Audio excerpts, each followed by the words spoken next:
देखिए question number 23 से हमारा, in the metre bridge experiment a student, एक मीटर ब्रिज एक्सपेरिमेंट है, इसमें एक स्टूडेंट क्या करता है, देखो भाई आगे, a student observe a balance point at J where A J equals to L, draw the equivalent Wheatstone bridge circuit diagram for this setup. तो इसके लिए आपको व्हीट स्टोन ब्रिज डायग्राम बनाना है। एक आपके सामने मीटर ब्रिज दे रहा हूँ, उसके लिए आपको व्हीट स्टोन ब्रिज का डायग्राम बनाना है। क्लियर हुआ क्वेश्चन बच्चों? Yes sir. हाँ, ये देखिए आर है, ये एक्स है, ये लेंथ एल है, और यहाँ से जे से लेके क्या होगी 100 माइनस एल, और ये बैटरी लगी हुई है, सपोज EMF की बैटरी लगी हुई है। हाँ पढ़िए Rena, the values are of R and X, The values of R and X are both doubled and then interchanged. What would be the new position of the balance point? If in this setup the galvanometer and the battery are interchanged at the balance point position, what will the balance point get affected? Okay तो दो cases हैं इसमें, एक How में will are the और हाँ ठीक है, एक में आर और एक्स को डबल कर दिया गया है, क्या फ़र्क पड़ेगा? चलिए देखते हैं बच्चों। पहला, after doubling R and X the interchanging length अगर मान लेते हैं हम एल डैश हो गई है, तो पहले तो देखिए फॉर्मूला में आप इक्विवेलेंट सर्किट डायग्राम बोलो, बन जाएगा इसका ये वाला? यस सर बन जाएगा। फिर इसके बाद डबल करने पर क्या हो जाएगी, लेंथ मान लो L1 डैश ले ली है, तो बाई द फॉर्मूला हमने सॉल्व किया, R upon X equal to इतना था, L upon L1 dash. Okay, it follows that L dash equals to it follows that L dash equal to 100 minus L. Okay, L dash equal to 100 minus L, hence there will be no change in the balance point of the position। तो बच्चों अब कैसे करना है इसको, आपके पास जो है यदि हम इसको चेंज करते हैं तो इससे ये क्या हो जाएगा, कैंसिल हो जाएगा, और हम अब यदि वैल्यू रखते हैं यहाँ पर L upon 100 minus L equal to L dash upon 100 minus L, तो आपको क्या समझ में आ रहा है, आपको ये दिख रहा है कि जो L इक्वल टू है वो L डैश है, तो मतलब बैलेंस पॉइंट में कोई भी चेंज नहीं आएगा, hence there will be no change in the balance point position. क्योंकि आपने इसको डबल किया तो आपने इसको भी डबल कर दिया, तो वो जो रेशियो था दोनों का वो सेम आ गया। समझ में आया कि नहीं आया बच्चों? यस सर आ गया। ठीक है श्रुति, क्लियर हुआ कि नहीं हुआ? यस सर क्लियर है। ये लाइन का कोई मतलब नहीं है, ये जो लिखा हुआ है यहाँ पे, ओके, इस लाइन का कोई मतलब भी नहीं है, क्योंकि सीधे सीधे आप ये देखो, ये x अपॉन आर था और L1 dash upon 100 minus L1 dash था, और जब इसको इक्वल कर दिया, आप सॉल्व भी कर लोगे ना, तो आपके पास सॉल्व करने पर L इक्वल टू L आ जाएगा, अगर इन दोनों को आप सॉल्व करते हो, इस रिलेशन को इसके साथ मिला के। Clear? Yes sir. Yes sir. चलो ठीक है ना, तो अगर सॉल्व कर लेते हैं एक बार, चलो सॉल्व कर लेते हैं। L1 dash L dash upon 100 minus L dash equal to L upon 100 minus L। चलो एक बार सॉल्व करते हैं ज़रा क्या आता है रिजल्ट। तो 100 L dash minus L dash equal to 100 L minus L dash, L dash से L dash cancel, 100 L dash equal to 100 L, 100 से 100 cancel, answer L dash equals to L। बोलो क्लियर अब? Yes sir clear. चलो अगला question पढ़िए Reena. A rectangular loop and a circuit loop are moving out of a magnetic field to a field-free region with a constant velocity. It is given that the field is normal to the plane of both the loops. ठीक है भाई, given है, normal है, वो दिख भी रहा है। नेक्स्ट पढ़ो बेटा, draw. Draw the expected shapes of the graphs showing the variation of the flux with the time in both the cases. What is the cause of difference in the shape of two graphs? Okay, इसमें आपको difference बताना है कि दोनों में क्या difference आएगा। Okay चलिए the graph of flux. Sir हाँ बेटा बोलो। सर जो हमारा लास्ट क्वेश्चन था अभी हमने किया उसमें एक वो है कि हम गैल्वेनोमीटर और मीटर बैटरी को इंटरचेंज कर देंगे तो क्या होगा नो सर, क्या चेंज, होगा? No change. No change. हाँ नो चेंज, ओके सर। कोई फर्क नहीं आएगा। Okay sir. ठीक है। डबल करने में भी कोई चेंज नहीं आया और वैसा करने में भी कोई चेंज नहीं आया। ठीक है। Okay sir. Okay yes sir. चलिए।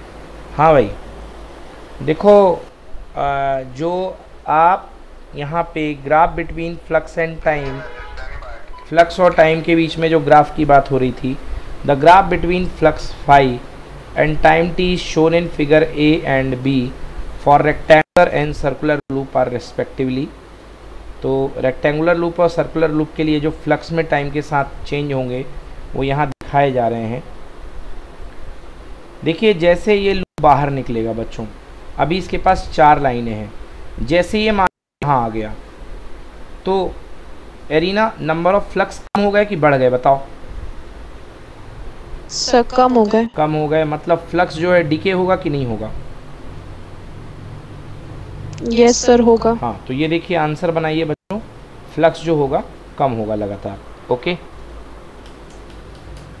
Okay sir. ठीक है, तो इसका पहला आंसर तो ये बन गया कि बना लो बच्चों ये ग्राफ, फ्लक्स जो होगा टाइम के साथ वो कम होने लगेगा। फ्लक्स जो है वो टाइम के साथ कम होने लग जाएगा।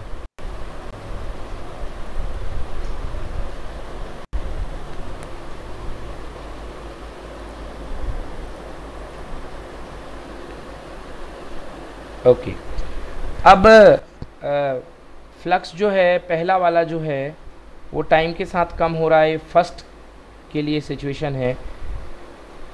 यहाँ पे जो फ्लक्स होगा वो लीनियरली डिक्रीज़ होगा क्योंकि ये रेक्टेंगुलर लूप है। इसका एरिया जो होता है वो होता है area equal to length into breadth. तो यहाँ पे फ्लक्स का लीनियर वेरिएशन होगा, बट इस वाले लूप में जो फ्लक्स का वेरिएशन होगा वो रेक्टेंगुलर हाइपरबोलिक होगा इस तरीके से। तो पहला वेरिएशन आपका इस तरीके से होगा एकदम कांस्टेंट रेट से, बट सर्कुलर लूप में जो वेरिएशन होगा बच्चों वो कांस्टेंट रेट से नहीं होगा क्योंकि उसका एरिया है अलग अलग। बना लीजिए ये सर्कुलर लूप के लिए है।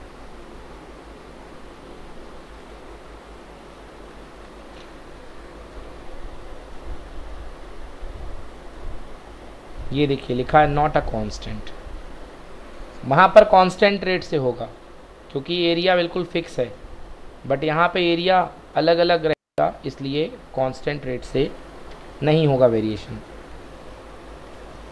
डन? Done sir. थोड़ा याद रख के जाइएगा। अगला question,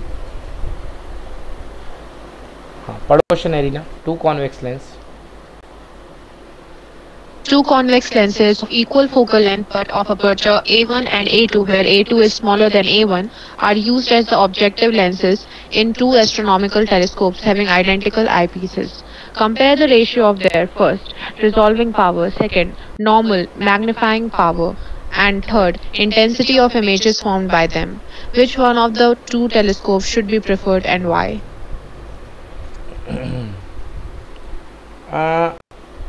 Two convex lens of equal focal length but of aperture A1 and A2 where A2 is less than A1।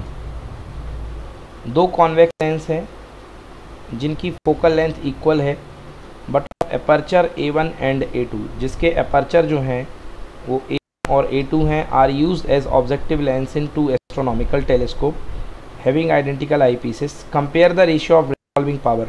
बेटा रिजॉल्विंग पावर का फॉर्मूला लिखें आप लोग कॉपी में, R equal to aperture divided by 1.22 lambda, ये होता है formula aperture. तो रेशियो आएगा बेटा A1 रेशियो A2। ठीक है, okay okay sir. Okay then compare करना है दूसरा, दोनों की मैग्नीफाइंग पावर को कंपेयर करना है। Normal magnifying power, normal magnifying power क्या होती है? Magnifying power is equal to M equal to बेटा होता है एस्ट्रोनॉमिकल टेलीस्कोप का F O upon F E, F O upon F E. Okay, तो देखें बच्चे लोगों, ऑब्जेक्टिव लेंस जो हैं वो इक्वल के हैं और जो आई पीस हैं वो इक्वल है क्या? हाँ, आई पीस भी आइडेंटिकल है। दिखा श्रुति? श्रुति, यस सर। आई पीस और ऑब्जेक्टिव दोनों एक जैसे हैं कि नहीं है बताओ? हाँ सर है। तो जब दोनों एक जैसे हैं तो magnifying power same to same होगी कि अलग अलग होगी? तो सेम होगी। हाँ, तो मैग्नीफाइंग पावर का रेशियो 1:1। श्रुति, प्रैक्टिकल के मार्क्स को लेके दुखी मत, कोई ज़्यादा फर्क नहीं पड़ता है, ठीक ना? 29 और 30 का फर्क पड़ता है, बस हो गया। हाँ सर। हाँ, सर बस थक गई इसलिए। अच्छा अच्छा अच्छा। तो magnifying power equal to F O upon F E, normal adjustment. Clear है? हाँ सर क्लियर है। ओके, अब रेशियो ऑफ इंटेंसिटी की बात करते हैं। इंटेंसिटी, तो बच्चों इंटेंसिटी जो होती है वो अपर्चर पे डिपेंड करती है। तो I1 upon I2 is directly proportional to intensity. एक मिनट यार, ये तो इन्वर्स रेशियो में लिखा हुआ है। ओके, तो मैंने गलत देखा। Intensity is inversely proportional to aperture. लिख लो बच्चों, ये गलत लिखा है। A1 अपॉन A2, हाँ डायरेक्टली प्रोपोर्शनल टू। लिखो बच्चों, I1 upon I2 equal to A1 upon A2, और आई थिंक A1 बड़ा है ना? हाँ, A1 बड़ा है, तो बच्चों इंटेंसिटी क्या आएगी? Greater than 1, because A1 greater than A2। Clear? Yes sir. Yes, sir. ठीक है, तो ये 3 रेशो हो गए। Which one of the two telescope? भाई बड़े अपर्चर वाला, क्योंकि इंटेंसिटी ज़्यादा होगी। आंसर लिखो, the telescope with objective aperture A1 aperture वाले को हम प्रेफर करेंगे। क्यों? रेजोल्यूशन देगा, ठीक ना? और बड़ा आपका लेंस है, तो लेंस बड़ा होता है तो ज़्यादा लाइट गैदर होगी। ओके, तो पावर ऑफ टेलीस्कोप बढ़ जाएगी। लिख लो, having a higher light gathering power of telescope. Clear? Clear, sir.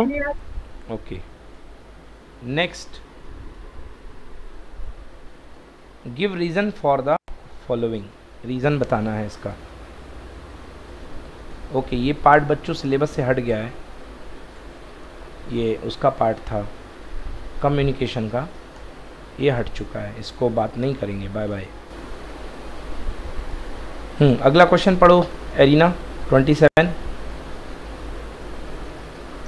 Find the potential difference across each cell and the rate of energy dissipation in R. Okay, आपको बताना है कि potential difference across each cell, एक हर cell के across potential difference कितना होगा। Okay, एक सेल में कितना पोटेंशियल डिफरेंस होगा।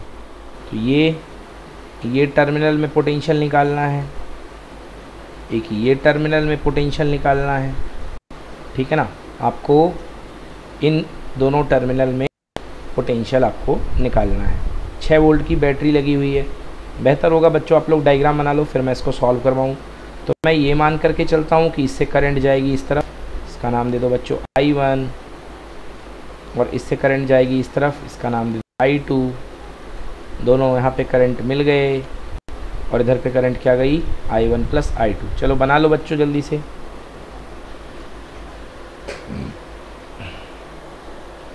करंट की डायरेक्शन आपको ही बनानी है, क्वेश्चन में बना के नहीं आया।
यस सर बना लिया। ठीक।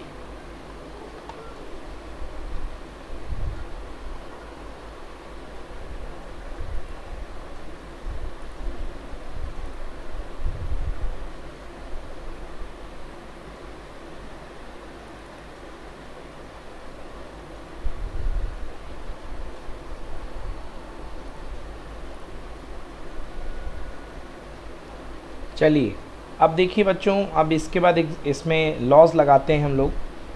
तो आप लोग लॉज लगाइए यहाँ पे, दोनों लूप्स में लॉज लगा करके मुझे करंट बताइए I1 और I2। चलिए निकालिए बच्चों करंट आप लोग, और ये देखिए करंट सेम आ रही कि नहीं आ रही। पहले I2 निकाल लो। चलो लूप से लॉ लगाओ बच्चों आप लोग, बनता है ना लॉ लगाते? Yes sir. चलो लॉ लगाओ जल्दी हाँ से, सर। लगाओ जल्दी से सब पे, और I1 I2 के लिए सॉल्व करो। बस ये याद रखना कि वहाँ पे जो करंट जा रही है वो है I1 प्लस I2। हाँ, यहाँ पे जो करंट जा रही है वो है I1 प्लस I2। तो एक इस लूप में और एक इस लूप पे लगाइए, दोनों इक्वेशन बना करके मुझे बताइए I1 और I2 की वैल्यू क्या है। अगर वो मैच कर जाए तो बहुत अच्छी बात है। I2 आ गया इतना -6/7, और I1 की वैल्यू आ गई कितनी 18/7।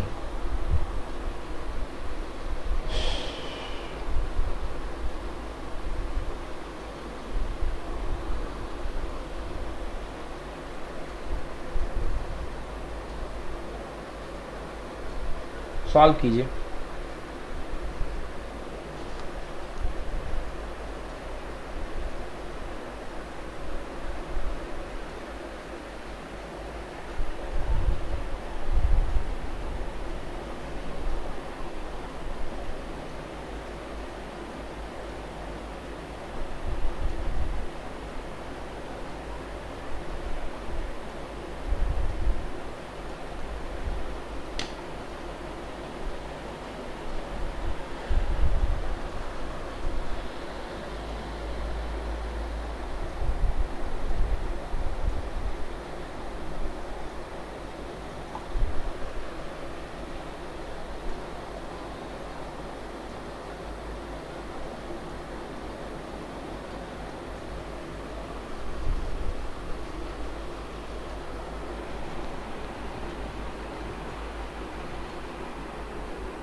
सर I1 की वैल्यू 18/7 एम्पेयर आ रही है। हाँ ठीक है, वेरी गुड बेटा, बिल्कुल सही। और I2 की वैल्यू? सर एक मिनट सर, वो इक्वेशन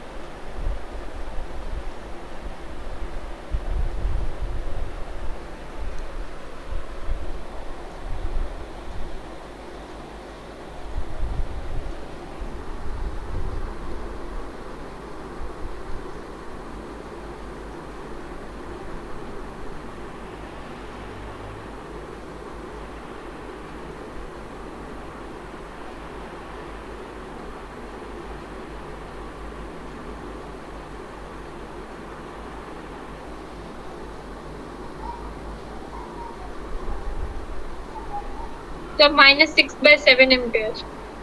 -6/7 बिल्कुल सही बेटा, बहुत अच्छे। अब देखिए आपको निकालना है वोल्टेज। हाँ एरिना, आपके आगे वैल्यूज बेटा?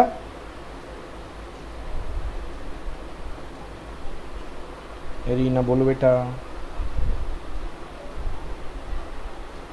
सर 2 मिनट बस। हाँ जी बेटा।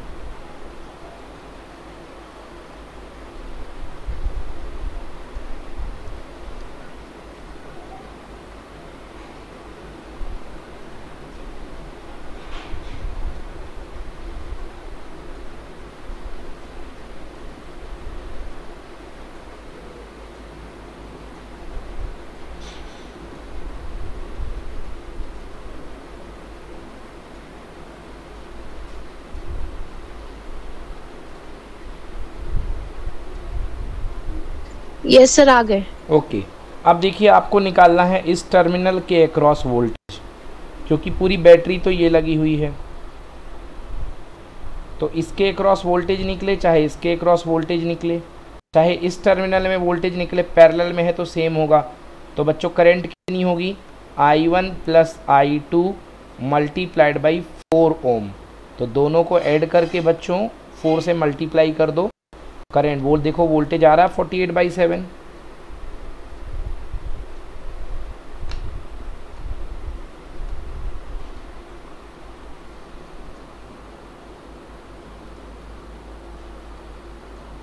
हाँ सर, आ रहा है।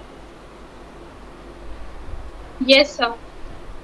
ओके चलिए, तो 48/7 हो गया। अब आपसे कहा गया है कि बताइए कि अगला क्वेश्चन इसमें कहा गया है कि हाँ, across each cell and rate of dissipation of energy in R. R मतलब कैपिटल आर में क्या रेट से डेसिपेशन। तो बच्चों पावर निकालना है, तो पावर का फॉर्मूला होता है I²R। चलो तो लगा दो बच्चों I²R।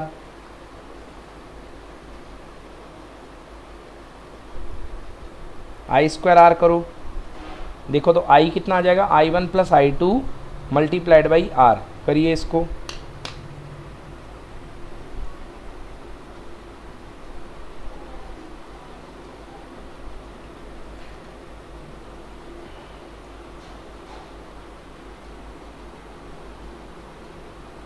सर 576/49।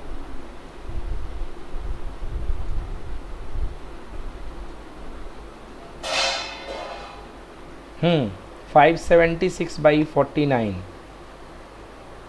हाँ जी बिल्कुल सही आंसर लिख लो। 11.75 जूल पर सेकेंड पावर है, तो जूल पर सेकेंड यानी कि वो आएगा।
Done.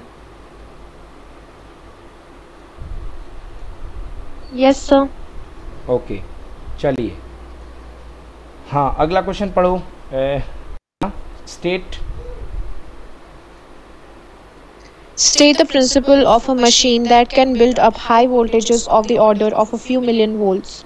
Also explain the construction and working of this machine. Okay, one de Graaff generator एक ऐसी मशीन जो हाई वोल्टेज बिल्डअप करने के लिए यूज़ की जाती है, मिलियन ऑफ वोल्ट्स को हम बोलते हैं वान डी ग्राफ जनरेटर। ओके पढ़ दो बेटा, सिलेबस से हट गया ऐसे, फिर भी जानकारी के लिए हम लोग पढ़ रहे हैं। पढ़ो Van de Graaff generator. Van de Graaff generator, A Van de Graaff generator is a device used for building up high voltages of the order of a few million volts. These large electric fields are used to accelerate charged particles like electrons, protons, and ions to high energies. Principle: it is based on the following two electrostatic phenomena. First, pointed ends cannot retain charge due to high charge density. Second, if an electric charge is given to a spherical conductor, it gets distributed over its outer okay तो outer surface. हाँ, तो जितना भी charge होता है वो outer surface पे आ जाया करता है, और पॉइंटेड एंड जो होते हैं चार्जेस के बच्चों, उन पे हाई चार्ज डेंसिटी होती है, because charge density sigma equal to charge per unit area.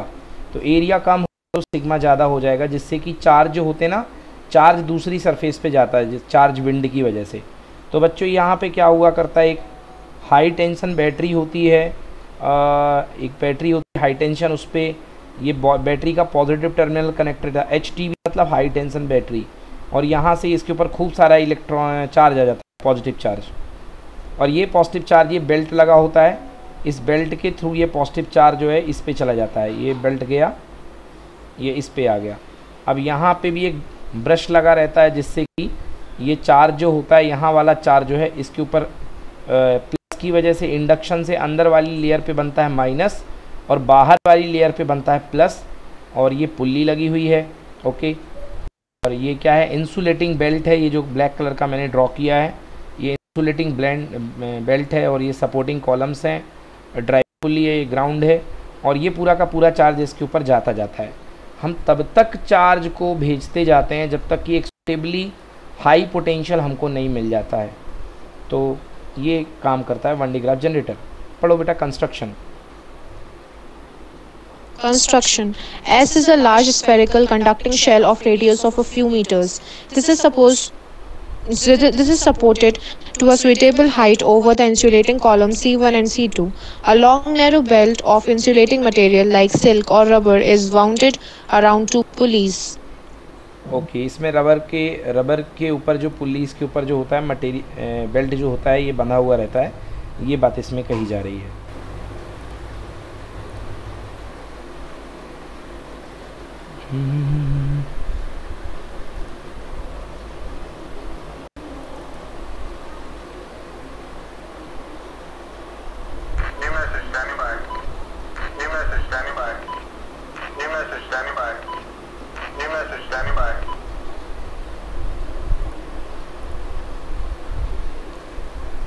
Okay हाँ, तो इसमें दो पुल्ली होती हैं, एक P1 एंड P2। एक नीचे हुआ करती है, ओके, और एक ऊपर होती है। वही दो पुल्ली, एक नीचे है और एक ऊपर है। पढ़ो the pulley P1। The pulley P1 is at the ground level and P2 is at the center S.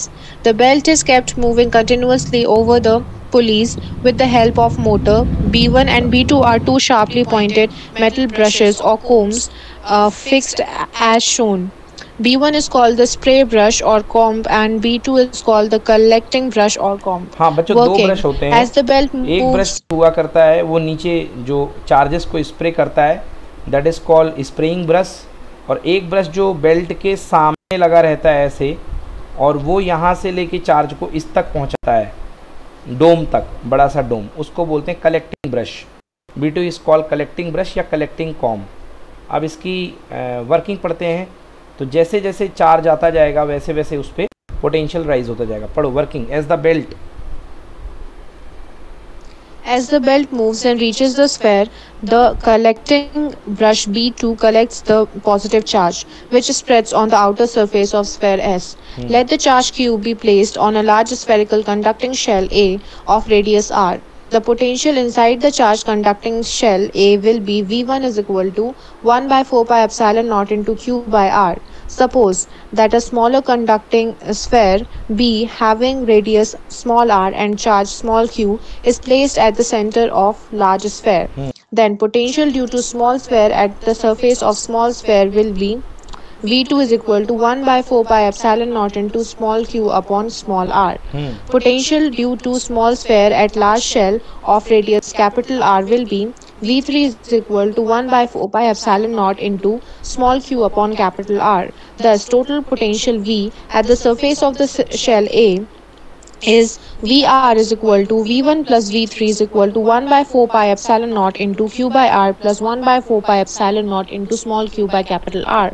Therefore, VR is equal to 1 by 4 pi epsilon naught into capital Q upon capital R plus small q upon capital R. And total potential V at the surface of small sphere B is VR is equal to V1 plus V2 is equal to 1 by 4 pi epsilon naught into capital Q upon capital R plus 1 upon 4 pi epsilon naught into small q upon capital small r. ठीक है, एक minute बेटा। यहाँ पे दो इन लोगों ने ले रखे हैं, दो स्फेयर लिए हैं। अब अपने पास तो एक ही स्फेयर की बात चल रही थी, दूसरा स्फेयर यहाँ पे कैसे आ गया? यहाँ पे दूसरा स्फेयर कैसे आ गया, एक बार देखने दो। दो स्फेयर का पोटेंशियल की बात करने लग गए यहाँ पे।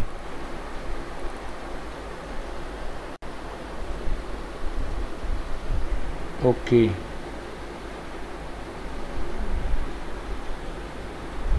ओके, एक्सप्लेन तो किया गया है बट इसमें बताया नहीं गया है कि दो स्फीयर वाली वर्किंग कैसे हो गई है। Hence the potential difference between the large and the smaller sphere that is equal to V R minus V capital R that is equals to, ये बाहर वाला पोटेंशियल और ये अंदर वाला पोटेंशियल दोनों को माइनस कर दिया तो ये आ जाएगा। It follows that the potential difference between the small sphere and the large shell independent of the charge Q on the shell. Therefore sphere is connected by a wire. Charge supplied to the sphere will be immediately flow to the shell. चलिए ये एक complex working है, इसको भी हम छोड़ देते हैं, ये कोई अपने काम की नहीं है। हाँ, नेक्स्ट पढ़ो बेटा, 3 identical capacitor parallel plate capacitor.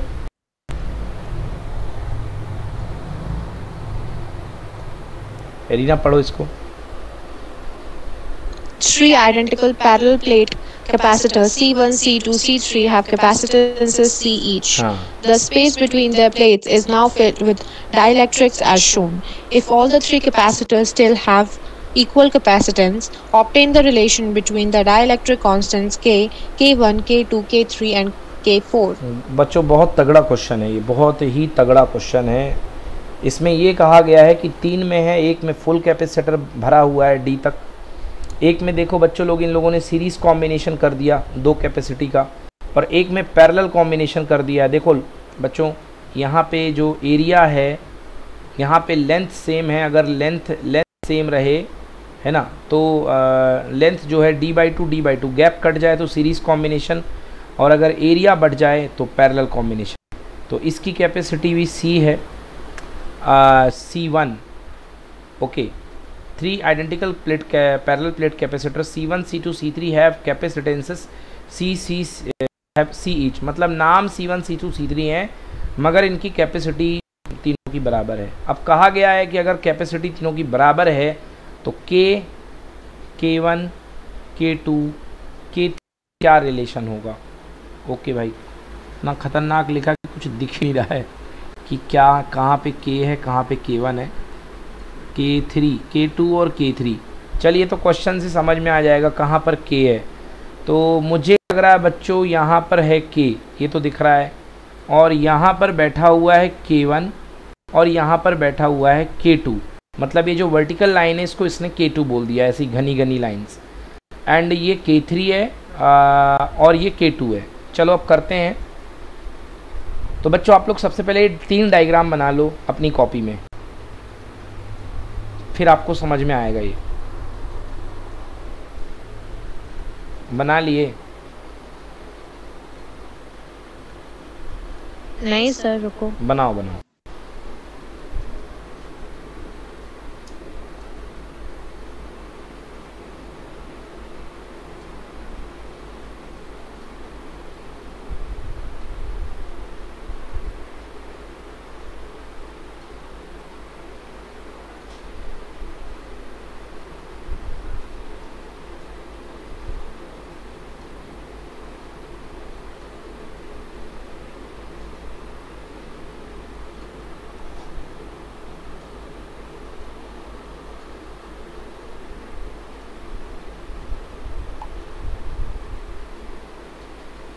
Done sir. Okay ठीक है, अब ये डायग्राम बना लिए बेटा। पहले केस में देखो कैपेसिटेंस C1 ये होगा कि नहीं होगा बताओ।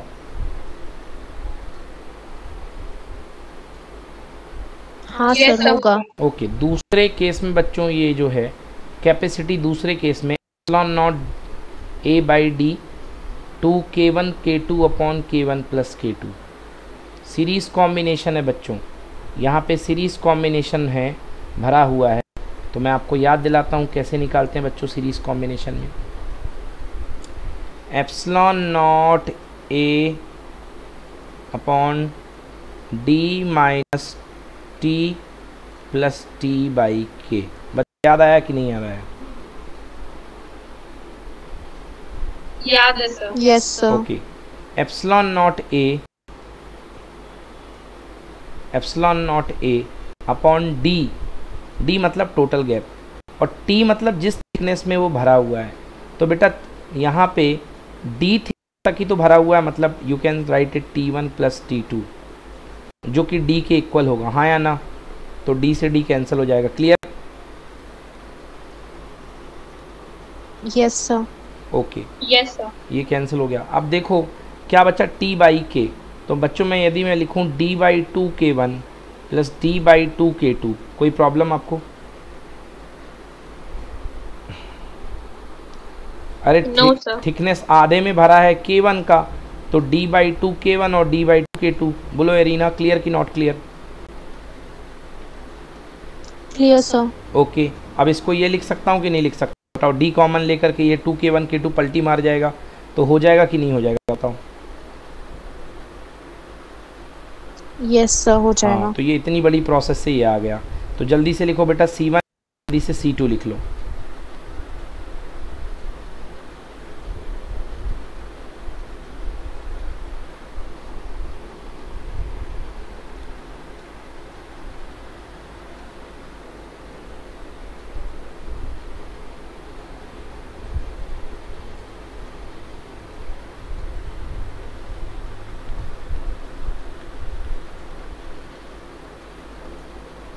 ठीक, Yes, sir. Clear. ओके। अब C3 पैरेलल प्लेट कॉम्बिनेशन देखो, जो पैरेलल प्लेट कॉम्बिनेशन है उसको मैं लिखने जा रहा हूँ पैरेलल प्लेट कॉम्बिनेशन। ये देखो ये और ये, तो पैरेलल में क्या होती है capacity, C equal to C1 plus C2। Okay, तो C1 प्लस C2 अब कैसे होगा, epsilon naught A by two times of K1 plus epsilon naught A by two times of K2, ठीक ना, क्योंकि दोनों जो कैपेसिटर कनेक्ट हैं वो पैरेलल में माने जाएंगे। तो चलो इसको मैं बता दूं आपको, लेफ़्ट रोटेट कर दो भाई, ये लो भाई आ गया। तो एप्सिलॉन नॉट ए, हाँ epsilon naught A by D, तो एरिया हो चुका है A by two, A by two हो जाएगा। और क्या होता है, के आता है, तो बच्चों पहले वाले से दूसरे वाले से दोनों से ये कॉमन आ जाएगा और अंदर बचेगा K1 K3 प्लस K4। इस 2 को यहाँ से हटा के अंदर ले आओ। बोलो समझ में आया कि नहीं आया? Yes, sir.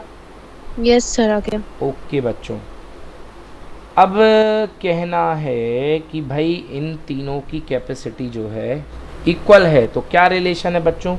बस अब तीनों इक्वेशन को अच्छे से देखो। तो पहले वाले में K बैठा हुआ है, दूसरे वाले में K के प्लेस पे बैठा है 2K1 K2 upon K1 plus K2।